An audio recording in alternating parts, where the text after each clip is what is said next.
आप सभी ने स्लिट राक्षसों को खाया है ना? क्या आप जानते हैं कि प्लेटिपस के अलावा प्रकृति में किस प्रकार के सिवनी राक्षस मौजूद हैं? आज ओल्ड कैट आपको प्रकृति के 8 सबसे अजीब दिखने वाले सिवनी राक्षसों के बारे में बताएगा। आप पहली नजर में सोच सकते हैं कि यह प्यूमा है, लेकिन अगर आप बारीकी से देखेंगे तो आप पाएंगे इसमें एक प्यूमा का शरीर है। इसमें एक शिकारी कुत्ते का शरीर भी है और गजलान की एक जोड़ी बड़ी आंखें हैं, जैसे कि रक्त चक्र आंखें खुली हों। यह अपना अधिकांश समय पेड़ों पर बिताते हैं। यहाँ तक कि कई प्रकार के जीव भी रहते हैं। दिलचस्प बात यह है कि इसका शरीर भालू जैसा है, कान गैंडे जैसे हैं और पैर बाघ जैसे हैं। इसके अलावा इसके अगले और पिछले पैरों की लंबाई अलग-अलग है। इसके 4 अंगुल वाले पिछले अंग की सबसे अजीब बात है, इसकी 3 उंगलियां हैं। इसकी नाक एक छोटी रबर की तरह है और यह अपनी राष्ट्रीय खजाने की खाल के साथ पैदा होती है। एक अनोखा परिवार।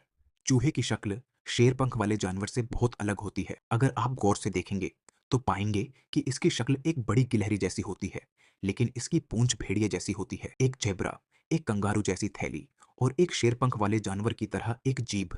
इसके अलावा यह मुख्य रूप से चींटियों को खाता है। यह एक दिन में लगभग 20,000 दीमकों को खा सकता है। मुझे नहीं पता कि जिराफ प्रेतवाधित है या झेब्रा इसके पैर विभाजित हैं। हो भी जिराफ और झेब्रा का एक संयोजन है। इसका सिर, जीभ, गर्दन और पूंछ बिल्कुल जिराफ की तरह दिखते हैं और इसके सींग भी जिराफ की तरह हैं और इसके कान भी हैं।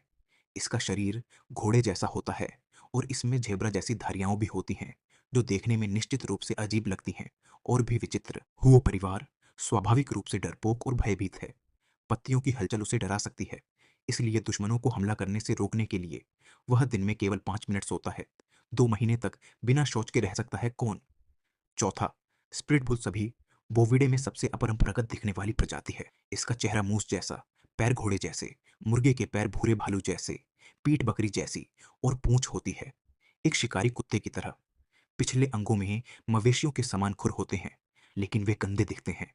जब एक वयस्क आध्यात्मिक मवेशी हवा में उड़ता है, यहाँ तक कि खतरनाक जानवरों को भी खतरे से बचने के लिए भागना पड़ता है, विशेषकर लोगान के नर बैल पर। जो भी प्राणी इसके करीब आता है उस पर हमला किया जाएगा। इसकी अपेक्षाकृत अमूर्त उपस्थिति के कारण इसे प्राचीन काल में पौराणिक जानवर कहा जाता था। अब यह हमारे देश में प्रथम स्तर का संरक्षित जानवर है। आपको इस पर सिर्फ इसलिए नहीं हंसना चाहिए क्योंकि यह अजीब लगता है। यदि आप इस पर हंसते हैं तो आपको 3 साल की जेल की सजा दी जाएगी। ऐसा इसलिए कहा जाता है क्योंकि इसका शरीर घोड़े जैसा, मछली के कान, गाय जैसा खुर, हिरण जैसा चेहरा और भेड़ जैसा है। रीढ़ और पैरों की तरह इसे पहाड़ गधा भी कहा जाता है। प्रकृति में एक प्रसिद्ध सिवनी राक्षस। जब मनुष्यों ने इसकी खोज की तो उन्होंने इसे नाम देने के लिए 100 से अधिक वर्षों तक अपना दिमाग लगाया। उस समय कोई भी नहीं था। कि आप कैसे विश्वास कर सकते हैं कि किसी प्राणी का मुंह हो सकता है एक बत्तख का, एक सांप टोवर का शरीर और एक ऊद बिलाव की पूंछ।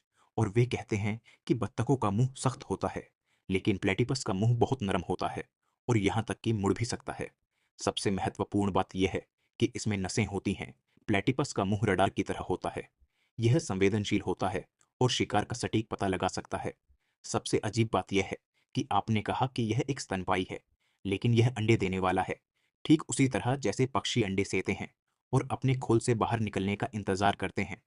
निगल का शरीर हाथी जैसा होता है, मुंह और जीभ जानवर की तरह होती है और थैली कंगारू की तरह होती है। और सबसे अजीब बात यह है कि असली निगल भी कौवे की तरह अंडे देता है और खाता है। इसके अलावा नर असली निगल के पिछले अंग पर एक जहरीला डंक भी होता है। हालांकि समय बीतने के साथ साथ इससे भी अजीब बात यह है कि नर असली निगल में वास्तव में 4 स्पाइक्स होते हैं। प्रजनन के मौसम के दौरान आप जो चाहें उसका उपयोग कर सकते हैं।